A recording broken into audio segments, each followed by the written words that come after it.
Hello, everyone. Welcome back to the DVAS table. I am Rebecca Lelaine. Quick background description. I am a white woman with brown shoulder-length hair, 2 hoop earrings, blue eyes, a gray sweatshirt zip-up, and a black background. I'm also wearing multiple rings on my fingers. Caroline, how about you go? Yes, hello, and welcome to the Deaf DVAS table. I'm Caroline Putnam. My name sign is like so. I am a white woman wearing a white sweater, a watch, earrings. My hair is up, kind of dirty blonde, back in a bun. And I also have a black background behind me. Rebecca? So we haven't done a DVAS table in a while. We've been super busy, so we want to do this now before the end of the year.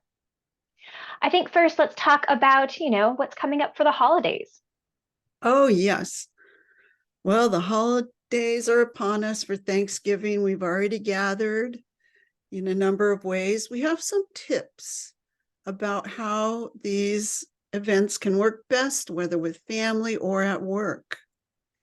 At work, typically, there'll be a holiday party where everyone gathers. This is a reminder that you do have the right to have an interpreter for that type of an event. And if you need help, we can help facilitate that so that you have access to communication at work for holiday gatherings, also at family gatherings. Any settings in the middle of the table should be low, so there's a clear visual field to see signing, and try to make sure that everyone at the table is included. These are a couple of tips to help you enjoy the holidays. Absolutely. I know that oftentimes for those who celebrate Thanksgiving or Harvest Fest or have other holidays or other family gatherings, just think about how to make these really accessible, whether it be Hanukkah or Christmas or Kwanzaa, or I forget what else is coming up. But again, the holiday season is upon us, especially for corporate holiday parties. Make sure you are included 100%. Oftentimes, deaf people are left out of these conversations, and we need to remind folks that we are human too. We have a right to access all the conversations. If you need help with that, let us know. Also, talk to your HR department or to your employer, your supervisor, to get the access you need for these events. Sometimes it is hard to schedule interpreters, but it's always worth a shot. And you never know, someone might be available. So again, you want to make sure you have clear communication access for all those events. That's right. And often there are hearing colleagues or people that want to learn sign. Deaf people want to be there at work or with family, and sometimes there are no interpreters, and they feel blocked out of communication and conversation, which is not very stimulating. Just want to make sure everybody's full membership, enjoying learning to communicate together. That's another good reminder. So if you are going to an event, see who's hosting it, maybe the event coordinator or the planning committee, and say, hey, I just want to make sure that we have ample lighting, because oftentimes it's low lighting, which is lovely for the holidays, but hard to communicate in a visual language. So ask them to make sure the lights are up, and also make sure if there is music or speakers that there is ample amperage, so to speak, so people can really feel it. So again, talk to the event coordinators and see if they can really make sure that it is a fully inclusive event, and let them know what you need. That is so true, and that can make all the difference.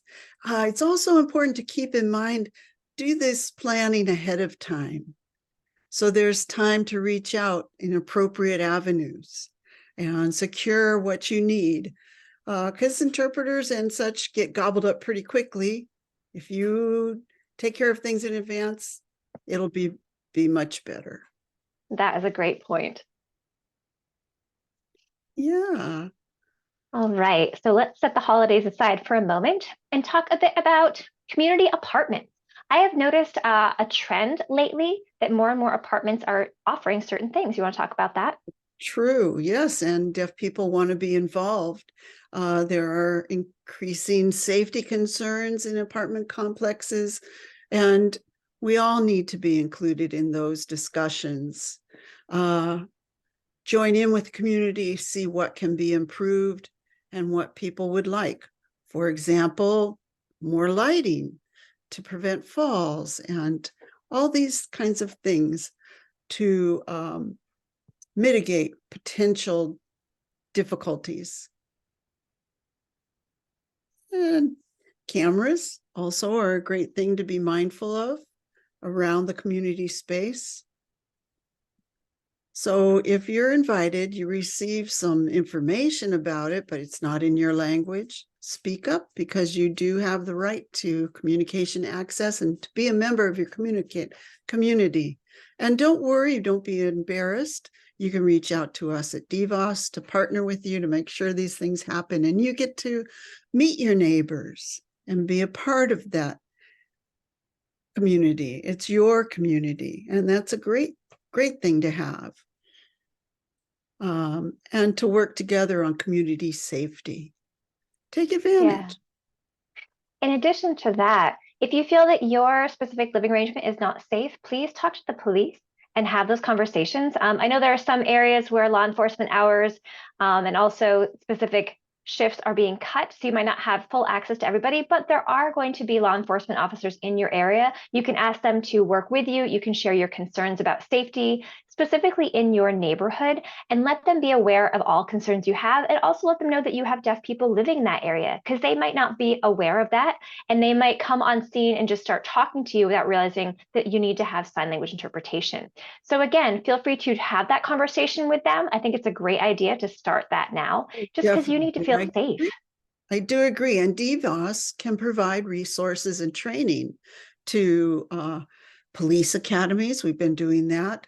So some are starting to be more aware, and we can emphasize the use of our language modality and other ways that they can approach working with us. So yes, definitely be mindful. And at the community meetings, often police can be included at those so that tidbits can be shared and they can share with you to make note of, well, I was going to say names, but licenses that might be seen in the vicinity.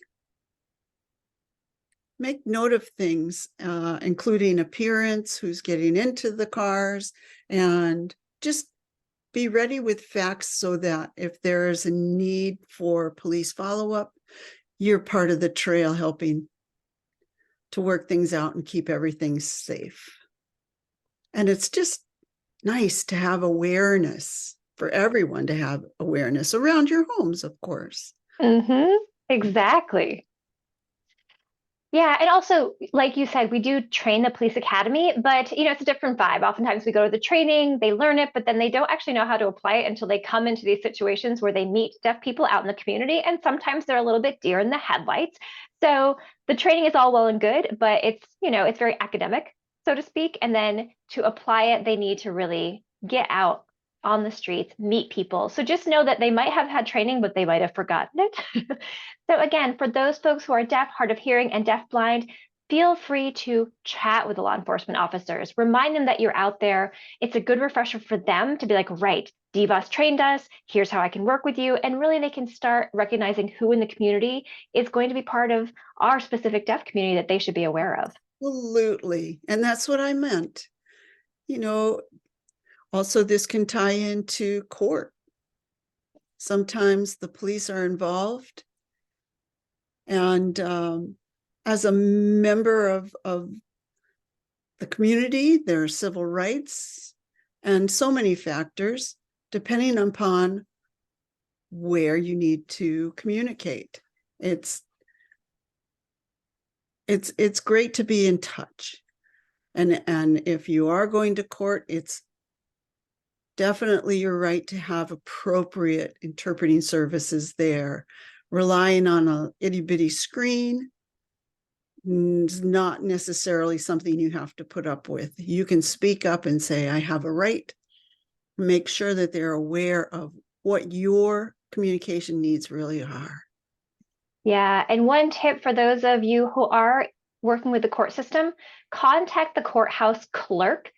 Usually that's who you go through, which is fine, but please remind them who you are, and also take down who you've talked with in case something goes askew. Then you can say, well, I talked to so and so. I requested an in person interpreter for this date, and here's when I talked to them. So just make sure you're really telling them exactly what you need, what kind of interpreter you want. If you would like a CDI in addition to the hearing interpreter, or just the hearing interpreter, any specific requests that you have for who to work with. Also, Carolyn and I will be on top of that as well to make sure we're reminding the court clerk what you've said, emphasizing that you want specific interpreters and in which modality.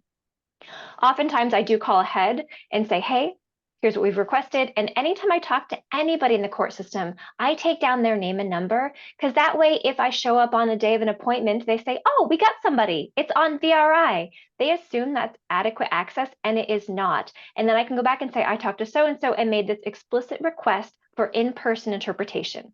I think the court system is just trying to check their boxes, but we as DVAS are fighting for what you have the right to access and how you want to access it. I know it's a challenge and it's frustrating, but they need to reprioritize language access. And they have to maintain their communication with you from any member of the courthouse. And again, if you want in-person interpretation, if someone's not available, they should be telling you that and say, hey, we tried our best, but we haven't had any luck getting an interpreter live and in person. Can you be okay with video remote interpreting? And then you can say yes or no, but oftentimes they don't even ask the question, and then they just assume that we're okay with VRI, and we're not. So again, we're happy to fight the good fight with you. Let us know any issues you've had. We will keep record of that. We're actually keeping our own database of all the times things have not gone well and why it has not. So tell us what's going wrong and we'll help Yes, support you. exactly. And when it comes to court, I just have to emphasize, they really often don't understand about visual language. Like what can happen on a little itty bitty screen, that it's not always clear, and it could be someone from another area. Same idea with spoken languages, but technology is not the way for when it comes to deaf communication. Things go glitchy on the screen. You miss things. What do you do? It's simply not fair. We can't have that. And so that means they're not looking at the physicality of our language and the importance of having full access to the entire body. I mean, we know this, but they don't quite get it. And how important it is for us to be able to see very clearly every little movement.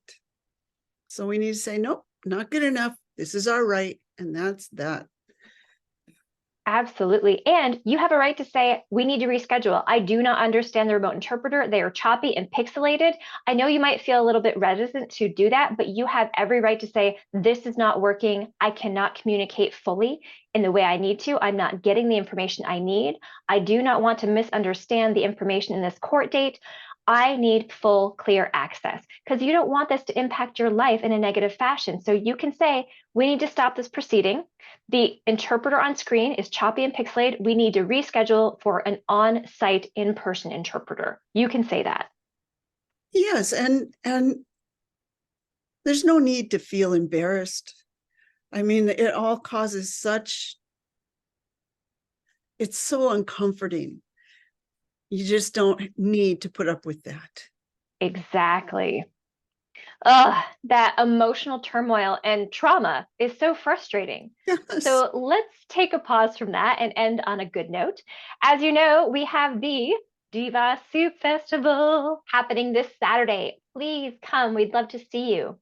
Anyone who is 18 and older pays $10 admission, 17 and younger, free admission.